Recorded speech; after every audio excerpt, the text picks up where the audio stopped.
Everyone, my name is Yash Rodra. I am from TY BCom student from JJCET Commerce College and I live in Junagadh.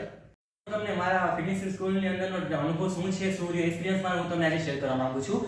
આ ટ્રેનિંગનું જે announcement થયું તો અમને ખબર પડી કે ટ્રેનિંગ કોલેજમાં યોજાવાની છે અને ફર્સ્ટ આ ટ્રેનિંગ જે સર છે, મેમ છે, રિધિ મેમ, પછી જીત સર કે જેણે આમની ટ્રેનિંગ લીધી છે spoken English and life skill training હતી. ટોટલ 20 દિવસની ટ્રેનિંગ હતી. તો આ ટ્રેનિંગ અમે ઘણું બધું જાણવા મળ્યું છે, ઘણું બધું શીખવા મળ્યું છે. આ ટ્રેનિંગ પહેલાની લાઈફ સ્કિલ અમારી શું હતી, પછી અમે ઇંગ્લિશની લેંગ્વેજ કઈ હતી, અમે આગળ કઈ રીતના રહેતા અને આ ટ્રેનિંગ લીધા પછી અમે કઈ રીતના બની ગયા છીએ એ આજે તમને શેર કરવા માંગુ છું. ફર્સ્ટ ઓફ ઓલ તો ફર્સ્ટ ટ્રેનિંગ હતી રિધિ મેમની કે જે અમારી સ્પોકન ઇંગ્લિશની ટ્રેનિંગ લીધી હતી અમારી. અને ઇંગ્લિશ બોલવામાં આપણને જે પેલા ફિયર લાગતો હતો, આપણે જે પેલા આપણે ઇંગ્લિશ બોલતા તો આપણે લીધા પછી કઈ રીતના ઇંગ્લિશ બોલવા માંડ્યા છે, એનામાં શું ઇમ્પ્રૂવ થયું છે. તો આ ઘણું બધું ફાયદાજનક છે. આ ટ્રેનિંગ હું તો તમને કહું છું કે લેવી જ જોઈએ, કારણ કે સ્પોકન ઇંગ્લિશમાં આપણે ઘણી બધી રિધિ મેમને એક્ટિવિટી કરાવી, એ પણ ગેમ સાથે કે આપણે ગેમ રમતા રમતા આપણે કઈ રીતના આપણે આપણું હાઈ લેવલ આપણે કરી શકીએ છીએ, આપણે કઈ રીતના ઇંગ્લિશ બોલી શકીએ છીએ.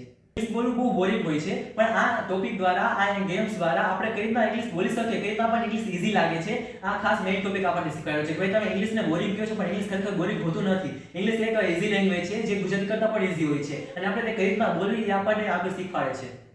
સ્પોકન ઇંગ્લિશની ટ્રેનિંગ લીધા બાદ આપણા જીત સરની ટ્રેનિંગ હતી જે લાઈફ સ્કિલની હતી. તો લાઈફ સ્કિલની ટ્રેનિંગમાં આપણું બિહેવિયર, આપણું સેલ્ફ કોન્ફિડન્સ, પછી સિમ્પથી, એમ્પથી, પછી આપણે ક્રિટિકલ થિંકિંગ કે આપણે કેવું વિચારીએ છીએ, પછી આપણું ઓવર માઇન્ડ કે જે આપણું માઇન્ડ છે એ બહુ ઓવર રીતના રિએક્ટ કરે છે, આપણે લોકોને આપણે કઈ રીતના કયા નજરથી આપણે જોઈએ છીએ, પછી આપણે લોકો સાથે કઈ રીતના બિહેવ કરીએ છીએ, આપણે લોકોને મળીએ છીએ ત્યારે આપણે કઈ રીતના એના રિસ્પોન્સ આપીએ છીએ. તો આ બધું આપણે અંદર એક મેચ્યોરિટી ઊભી કરે છે. આપણે પહેલા સ્કિલ પહેલા આપણે કઈ રીતના હતા અને પછી કઈ રીતના થયા છીએ એ આપણને શીખવા મળે છે. હું તમને મારો એક્સપિરિયન્સ કહું તો આ ટ્રેનિંગ લીધા પહેલા મારો એક્સપિરિયન્સ બહુ ખરાબ હતો અને આ ટ્રેનિંગ લીધા પછી મારો એક્સપિરિયન્સ એટલો ઇમ્પ્રૂવ થયો છે ને કે મને ખુદને વિશ્વાસ નથી આવતો. સેલ્ફ કોન્ફિડન્સ મારો એટલો બધો વધી ગયો છે. પહેલા મને સેલ્ફ કોન્ફિડન્સ નહોતો કે હું કઈ રીતના બોલીશ, પ્લસ કે મારો સ્ટેજ ફિયર કે હું સ્ટેજ ઉપર આવતો તો એ મને બોલવામાં બહુ અચકણ થતી. પણ નહીં, હવે મને મારા વિશે ખ્યાલ આવ્યો છે કે હું કંઈક બની શકું, કંઈક કરી શકું છું અને હું લોકોને એ રીતના પ્રેઝન્ટેશન કરી શકું છું હવે કે મને જરા પણ વીક લાગતી નથી. અને વાત રહી સિમ્પથી, એમ્પથી, પછી ક્રિટિકલ થિંકિંગની, તો મારી અંદર ક્રિટિકલ થિંકિંગ બહુ છે, હું બહુ વિચારું છું. પણ નહીં, હવે આ ટ્રેનિંગ લીધા પછી મને ખબર પડી કે જ્યારે હું ક્રિટિકલ થિંકિંગ કરું છું